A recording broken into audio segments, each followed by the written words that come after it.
Hello student, स्वागत है आप सभी का हमारे चैनल बायोकीमो हैक में। आज हम पीरियोडिक टेबल के इस पार्ट में यानी लेक्चर नंबर 10 में हम देखेंगे factors affecting ionization energy. Last lecture में मैंने आपको बताया था कि आयोनाइजेशन एनर्जी क्या होती है, जिसमें मैंने आपको बताया था कि आउटर मोस्ट इलेक्ट्रॉन किसी भी न्यूट्रल आइसोलेटेड गैसियस एटम का हम निकालेंगे तो उसको निकालने में जो हम एनर्जी खर्च करते हैं उसी को हम आयोनाइजेशन एनर्जी कह रहे थे। ठीक है, अब हम देखते हैं कौन कौन से ऐसे फैक्टर है जो आयोनाइजेशन एनर्जी को इफेक्ट करेंगे। सबसे पहला आता है हमारा साइज। अब हम देखते हैं जैसे जैसे किसी भी एटम की जब साइज बढ़ेगी तो ऑब्वियस है रेडियस बढ़ेगा तो न्यूक्लियस से दूरियां बढ़ेगी तो इफेक्टिव न्यूक्लियर चार्ज बढ़ जाएगा, इफेक्टिव न्यूक्लियर चार्ज कम हो जाएगा। और बढ़ेगा क्या हमारा, क्या जब दूरियां बढ़ रही है तो इलेक्ट्रॉन भी तो बढ़ रहा होगा, इलेक्ट्रॉन बढ़ रहा होगा तो ऑब्वियस है कि रिपल्सन बढ़ रहा होगा, जिसके कारण से कॉन्ट्रैक्शन हो जाता है कम। अब हमारे पास कॉन्ट्रैक्शन कम है, आपस में पकड़ के रखने वाला कम है, न्यूक्लियस दूर है, न्यूक्लियस इलेक्ट्रॉन को पकड़ के नहीं रख पा रहा सही से, तो ऑब्वियस है कि आयोनाइजेशन एनर्जी हमारी कम हो जाएगी।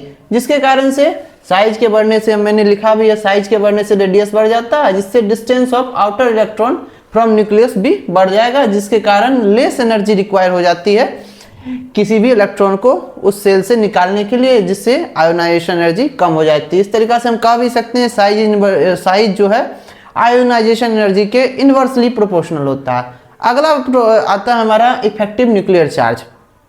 इफेक्टिव न्यूक्लियर चार्ज के बारे में हम ये जानते हैं शुरू से ही कि न्यूक्लियस अपना अट्रैक्शन लगाता है टेस्ट इलेक्ट्रॉन पर, जो कि उसको अपने तरफ खींचने की कोशिश करेगा। अब हम देखेंगे जब न्यूक्लियस अपनी पावर को बढ़ा के खींच रहा है अपनी ओर, यानी इफेक्टिव न्यूक्लियर चार्ज अगर बढ़ रहा है तो अट्रैक्शन बढ़ रहा है, अट्रैक्शन बढ़ेगा तो ऑब्वियस है कि आयोनाइजेशन एनर्जी बढ़ जाएगी, क्योंकि अगर कोई भी इलेक्ट्रॉन है वो न्यूक्लियस से ज़्यादा अट्रैक्टेड हो रहा है तो ऑब्वियस उसको खींच के बाहर निकालना मुश्किल हो जाएगा। और अगर किसी इलेक्ट्रॉन को हम खींचिए के बाहर नहीं निकाल पाएंगे तो ऑब्वियस है कि हमको ज़्यादा एनर्जी देना है, एनर्जी ज़्यादा देंगे, ज़्यादा धक्का मुक्की करेंगे तभी ना उसको हम निकाल पाएंगे। इसलिए आयोनाइजेशन एनर्जी जो है directly proportional to effective nuclear charge हो जाती है। नेक्स्ट आता है हमारा स्टेबल कॉन्फ़िगरेशन। जैसा कि मैंने बताया था आप लोगों को डिब्बा वाला कंसेप्ट, जिसमें हम इलेक्ट्रॉन की फीलिंग कर रहे थे डिब्बा के थ्रू। अब होता क्या है कि किसी भी डब्बे में हम जब इलेक्ट्रॉन फील करते हैं, जैसे मान लीजिए हमारे पास आ जाता है पी ब्लॉक, पी या पी का डब्बा।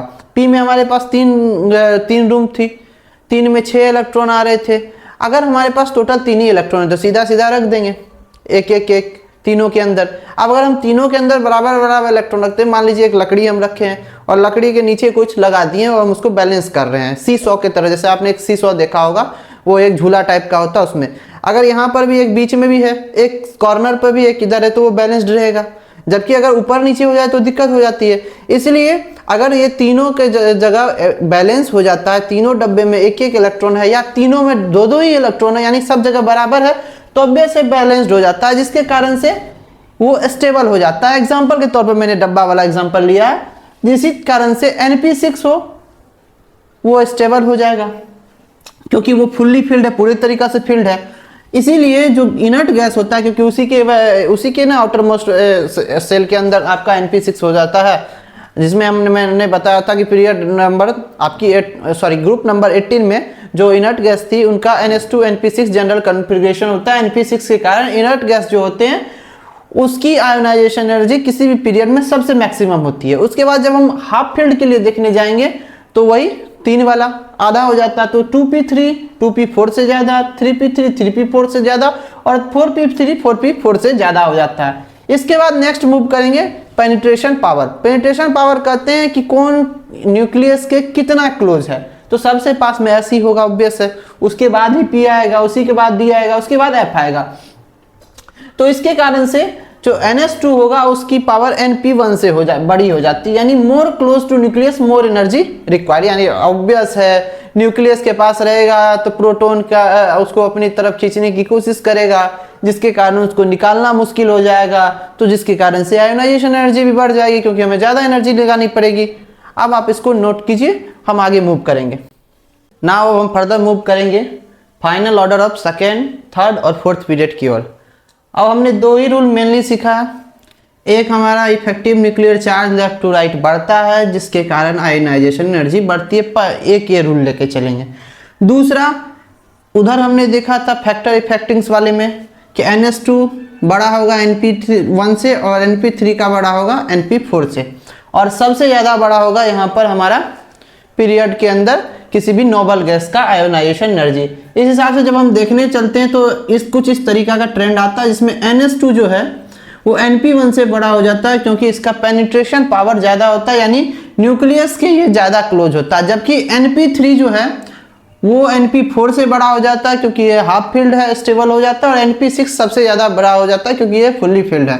इस तरीका से जब हम देखने जाएंगे सेकेंड पीरियड के अंदर, तो बेरिलियम जो है बोरोन से ज़्यादा आयोनाइजेशन एनर्जी रखता है, जबकि आपका जो नाइट्रोजन है वो ऑक्सीजन से ज़्यादा आयोनाइजेशन एनर्जी रखता है, और नियोन सबसे ज़्यादा आयोनाइजेशन एनर्जी रखता है। फर्स्ट आयोनाइजेशन एनर्जी की बात चल रही है यहाँ पर। उसके बाद हम फाइनल ट्रेंड कुछ इस तरीका से सेकेंड पीरियड का हम देखते हैं। आप लोग खुद से थर्ड और फोर्थ पीरियड का लेके चलेंगे, उसमें भी सेम इसी तरीके से काम चलेगा। आपको ये खुद से करना, इसको तब तक आप नोट कर लीजिए।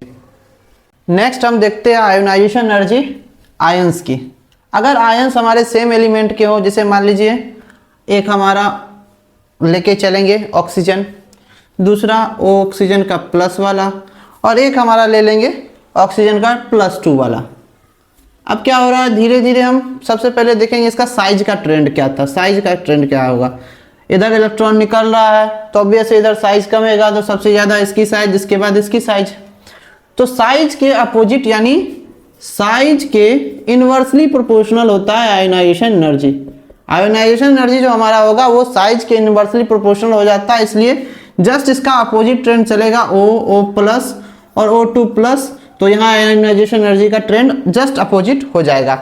इसके बाद हम देखते हैं अगर आइसो इलेक्ट्रॉनिक स्पीसीज हो जाए तो उसके अंदर क्या होता है, पहले N3- O2-, उसके बाद F-। इस तरीका से हम लेके चलेंगे तो अगर देखेंगे तो इसमें क्या होता है कि इलेक्ट्रॉन का नंबर जो है हमारा सेम है, तो ऑब्वियस है कि साइज इस तरीका से चलेगा, साइज हमारा इस तरीका से चलेगा। तो साइज का अपोजिट ट्रेंड हो जाएगा हमारा आयोनाइजेशन एनर्जी का, N3- से बड़ा ज़्यादा इसकी हो जाएगी, O2- की, और F- की सबसे ज़्यादा हो जाएगी। इस तरीके से हमने आयोनाइजेशन एनर्जी ऑफ आयंस देखा।